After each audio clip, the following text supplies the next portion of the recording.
I started Pressure Dome in 2019. I'm not super busy. I do like 3 releases a year. I've done 12 releases in total at the minute, but released over 50 artists. So it's really focused on trying to support up-and-coming artists in the scene. So I don't know if any of you have heard any tunes on Pressure Dome or any of my music, but it's quite sort of left field, UK techno bass, trying to keep it kind of broad. So I feel like there's a vibe, not necessarily a genre with what I release. But yeah, it's gone really, really well. We got nominated for Breakthrough Label in 2021 for the DJ Mag Best of British Awards. Didn't win, still, but good to be nominated.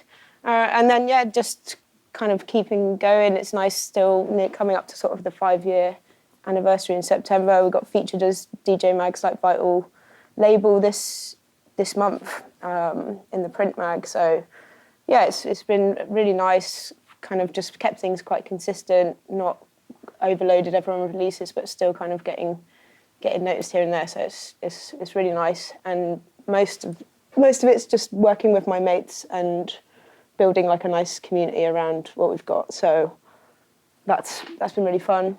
So we do like a radio show and also do club nights, which all kind of build into that community sort of aspect towards the label. So, I'm going to ask you this question. So, what do you guys think you need when you're starting a label? What do you think the most important? Contacts, yeah. What's the main thing you need if you want to start a label, do you reckon, though? Some money. That's important. Music. Some music is good, yeah. So it's all good, well and good, like having this one bit of music that you want to release, but if you want to start sort of building something more long-term, you need to start thinking more long-term. So having things, it's the same as like as yourself as a producer. If you want to start releasing music, it's always good to be thinking like 2 moves ahead. Be like, right, so I've got this one tune coming out on a compilation. I think it's the best thing I've done. I think there'll be labels looking at me after this tune that I put out. They're going to ask me to send over some demos. I've got no demos, you know. So it's like being a little bit strategic about things. So music is the first point. You know, if you've got some really good music, it's a great place to start starting a label. Anything else? So we said money. It's probably one of the most important things. But there's lots of ways that you can start sort of building a buzz around something before you spend a penny. So start doing like free downloads on SoundCloud. Start a Discord channel of trying to just get other producers and like-minded people chatting together and just creating a little buzz around what you're doing, so that you don't have to spend a penny, but people know when you do spend the money, you've already got that core audience like there. Can anyone think of anything else? A mission or a vision? Yeah, exactly. So you might have some music. So you want to try and start understanding where you fit in the scene and where your audience is. So understanding your audience is a really, really important thing because it will help sort of drive the vibe of your label overall. So how you release the music. And like I said, like free downloads on SoundCloud, that works really well for some people. You might be like, oh, it's quite, I think I can get away with just distributing this on Bandcamp. I think I can get a good Bandcamp following. You know, I've seen other labels do it this way. So all of that feeds into what you're doing. And an ethos as well is another way of just drawing things that outside like maybe your normal music, just the music side of things. You know, you might have like some sort of ethically conscious things you want to do as well. You know, so raising money for charity or doing certain things in an ethical way or whatever, you know. So these all feed into the design and the ethos and the way that you release your music. Okay, so anything else? So I talked to there again, so starting a label, design, branding, that kind of feeds into what you said there. What else? So I'll get the slide up. So we talked about audience, design, branding. So the music itself will also feed into the design, branding, and the audience. The way you market stuff, so who are you sending stuff to? Do you need to do a big PR campaign? you said right at the start, contacts. So that's a really good thing as well. Say you've been quite a lot of people these days, they'll do like a party series, club night, and that starts going really well. So they've got their following, and then they'll use that audience to then start pushing their label or whatever. Production. So this goes into money. If you want to do physical product, even if you want to do like a digital product, you're still going to need to get it mastered by someone good, hopefully. You know, maybe you're a whiz at mastering your own stuff. But all of these things like add up. So have you got the money to get a good mastering engineer? And then legal. So when you're starting a label, I did it with all my mates.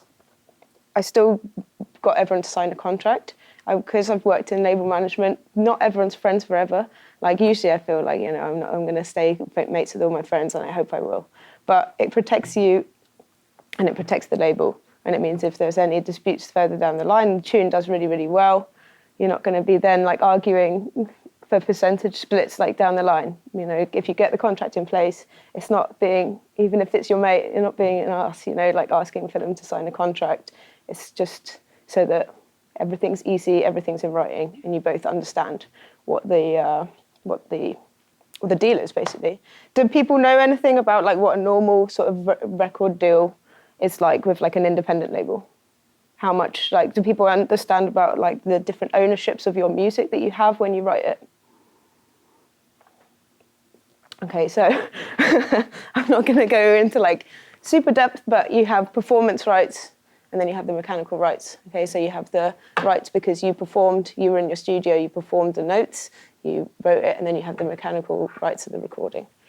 Okay, so there's two different things, there's two different ways of getting like income and ownership and where you get the income from. So that's what, I'm not going to go well down that route. It's not the most exciting, but it is something that you should probably try and understand if you're going to like sign your music so that you know what you're signing away. But the usual deal is a 50-50 split on the profits. Okay, so you'll sign away 50% of the rights of your music, mechanical rights, and the label owns the other half. And then you'll split any profits. So the label might spend, I don't know, 150 quid on mastering. Then they'll spend $1,000 like getting 300 vinyl pressed or something. And they'll send 500 quid on a PR campaign. And then all the money that comes in from all your streaming and all your downloads and all the sales of those, hopefully, sometimes it doesn't, but hopefully we'll cover those expenses. And then anything over that will get split 50-50. Okay, so that's a normal deal. There's labels that I work on that do 40-60. They feel like they do more work than the artist. This is the like labels that I look after, not my label. But usually, yeah, what you're looking at is like a 50-50 deal. There's other deals as well. So has anyone ever heard of like licensing? Yeah, so it's like, again, it's just basically like moving the ownership, but in a different way. So a label's already released something, and Ministry of Sound come in and they want to put it on a Ministry of Sound compilation. So that's one sort of licensing deal, and that'll be a slightly different kind of percentage and stuff. So usually it's based on like a dealer price or a smaller percentage, like 20% that you'll get back as a license for that. So there's loads of ways of kind of making money back, but running an independent label is not easy. I'm not really doing vinyl anymore. I did 4 vinyl releases. They all sold out. Didn't really make any money. It was a nice thing to do. Would love to do it for every artist on the label. I feel like having a physical product, it really, I don't know, it makes the music sort of, as an artist, I like having a physical product with my music. It's like, it makes it feel more special, but it's just not worth it anymore for a small label. Like the prices of everything have gone up.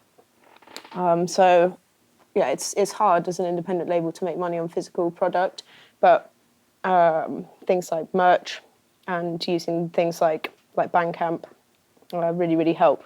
You're actually getting a lot more money back per sale. So talked about contracts, so the importance of contracts for the label and the artist. Understanding your audience, we kind of touched on this a little bit.